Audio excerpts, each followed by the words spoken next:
राधा कृष्ण का जो फील है उस तरीके का फील। अटैचमेंट मेरी तरफ से नहीं थी, अटैचमेंट ज़्यादा उनकी तरफ से थी। और जिस बेसिस पे रिश्ता शुरू हुआ है या हम जुड़े हैं, अगर वही खोखला हो जाए तो फिर उसके कोई मायने नहीं बचते हैं।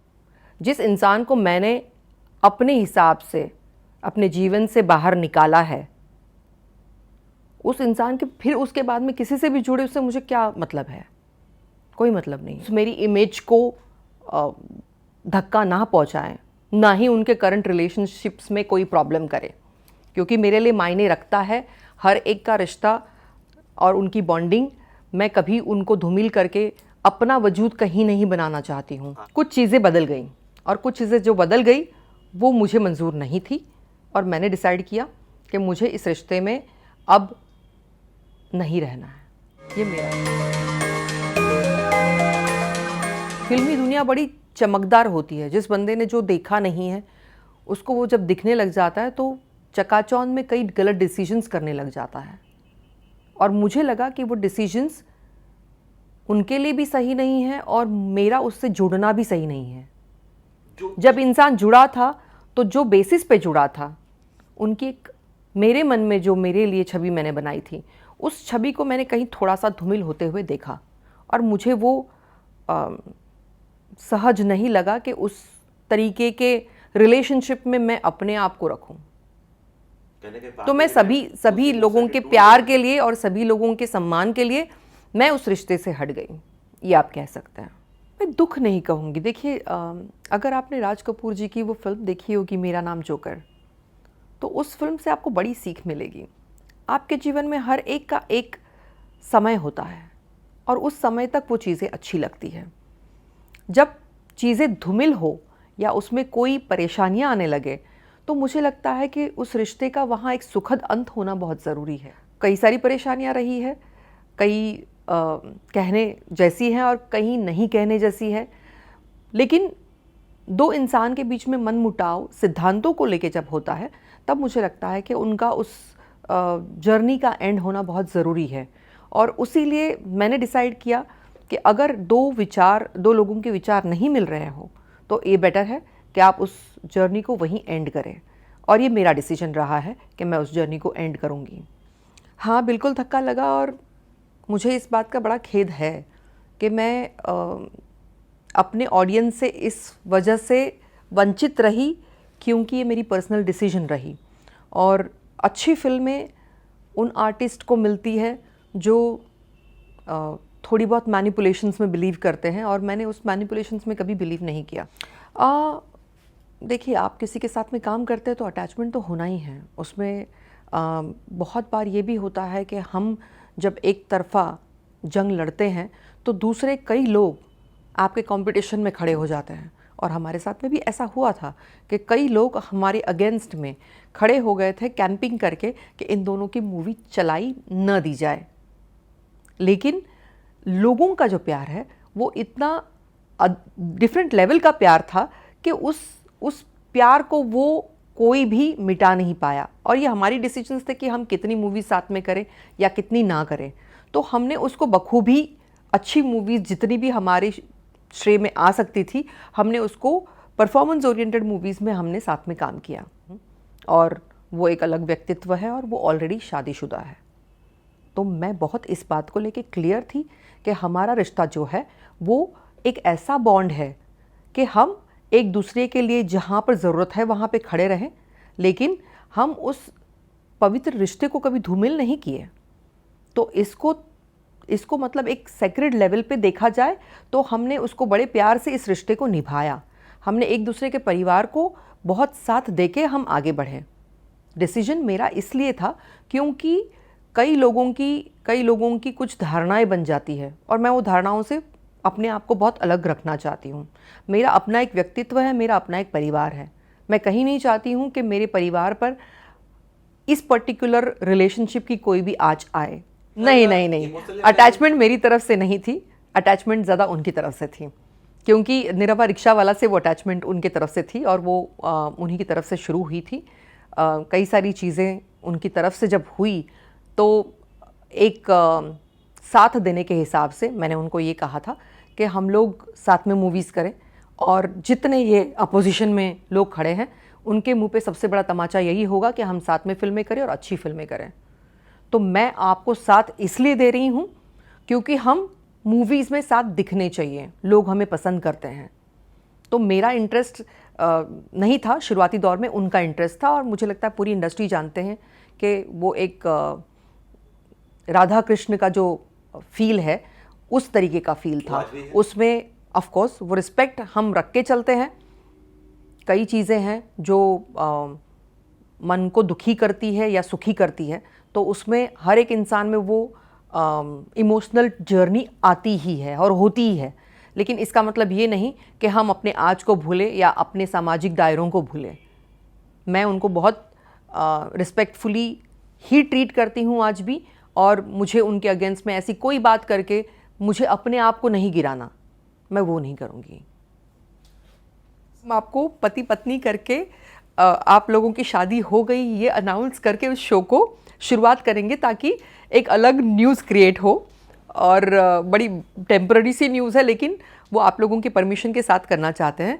तो मैं बोलने के पहले दिनेश जी ने उसको ओके कर दिया था, और जब ओके हो गया था तो जब शो की अनाउंसमेंट हुई, मनोज तिवारी जी तक का फ़ोन आ गया कि हमको तो पता ही था, इतनी मूवीज़ तुम जो कर रहे हो ना वो ऐसे ही नहीं कर रहे हो बेटा, कुछ तो है। और उस बात पे भी दिनेश जी ने बिल्कुल नहीं रिएक्ट करते हुए बोला हाँ भैया, जी भैया। और मैं बोल रही हूँ उनको क्यों नहीं बता रहे हो, ये शो के लिए कर रहे हैं हम लोग। तो खूब मज़ा ले रहे थे, बोल रहे थे कि बोलने दो, लोगों के मुँह है बोलने के लिए, हम क्यों रोके उनको। मैंने बोला ये कोई जवाब नहीं हुआ।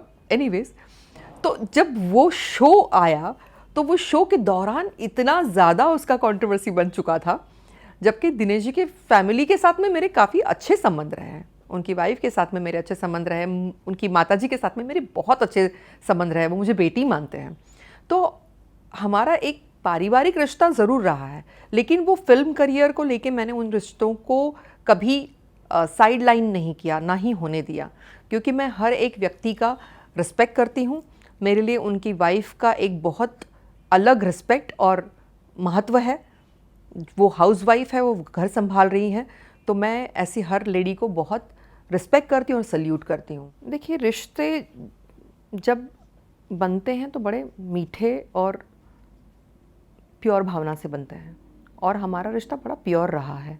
हम लोगों ने एक दूसरे का बहुत साथ दिया, जब भी साथ में खड़े हुए तो हम बहुत कनेक्टिव लेवल पे जुड़े।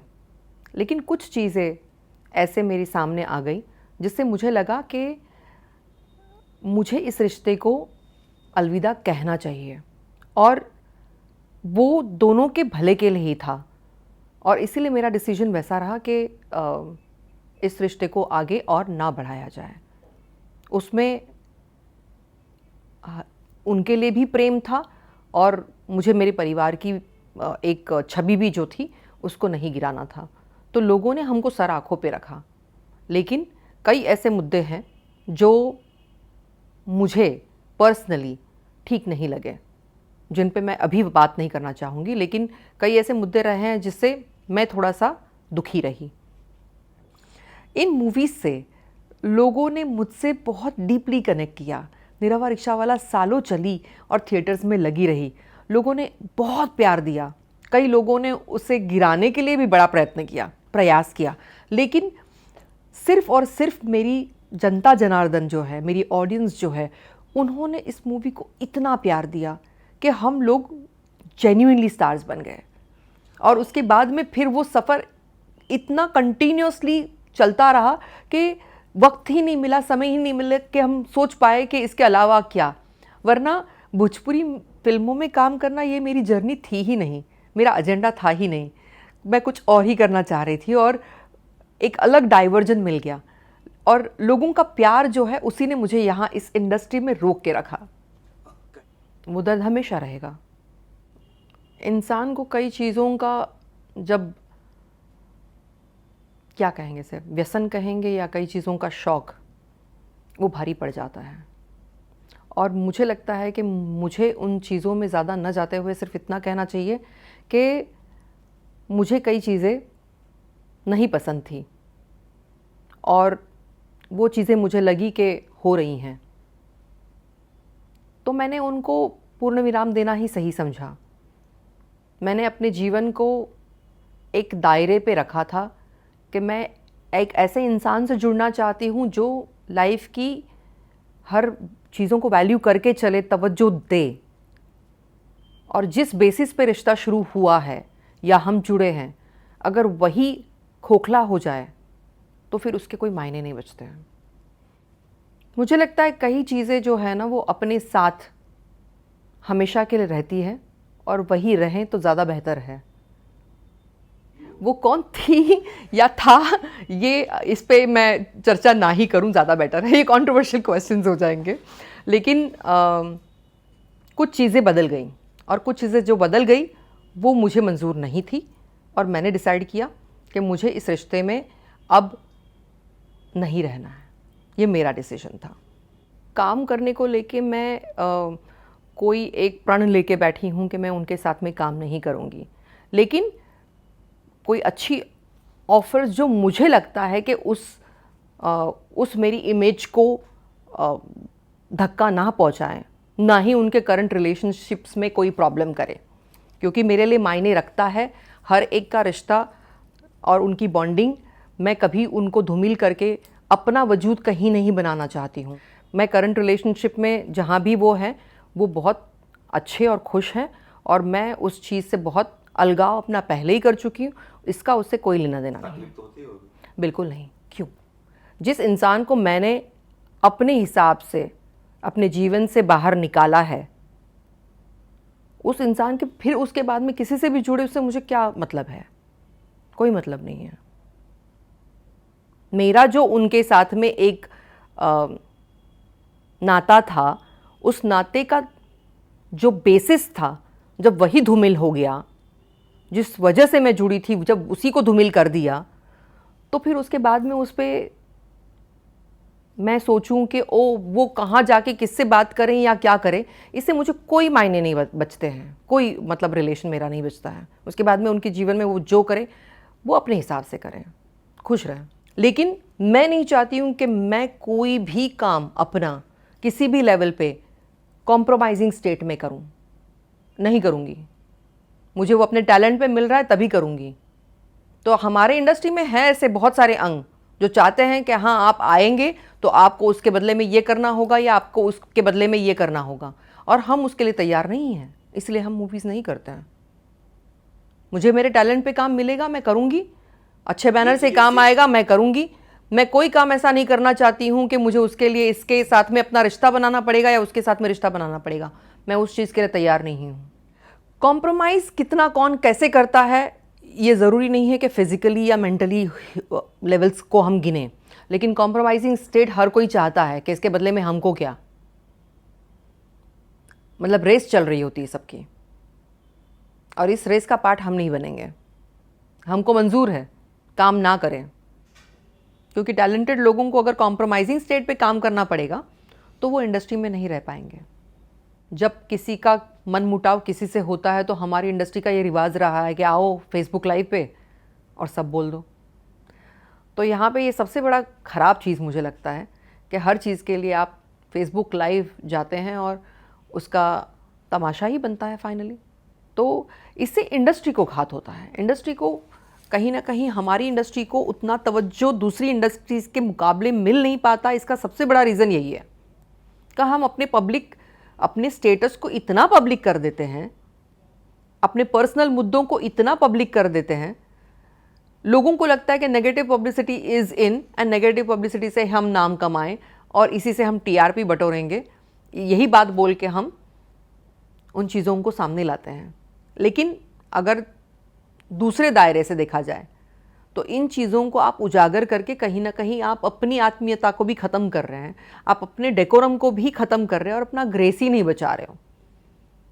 क्या करोगे जब आपके रिलेशन इतने ज़्यादा फैले हुए हैं और हर एक के साथ में आपका जुड़ाव है?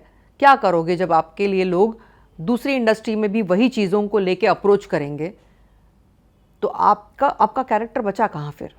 दिनेश जी के लाइफ में आप होने के वजह से उनका काफ़ी अच्छा हुआ है, जबकि मैं मानती हूँ ये अपना पर्सनल हर एक का ग्रोथ होने का एक अलग दायरा होता है, ये किसी के होने नहीं होने से नहीं होता है, लेकिन नो डाउट लोग तवज्जो देते हैं तो एक सुखद वाला एहसास भी होता है कि चलिए हमारे होने से किसी की लाइफ तो संवर गई।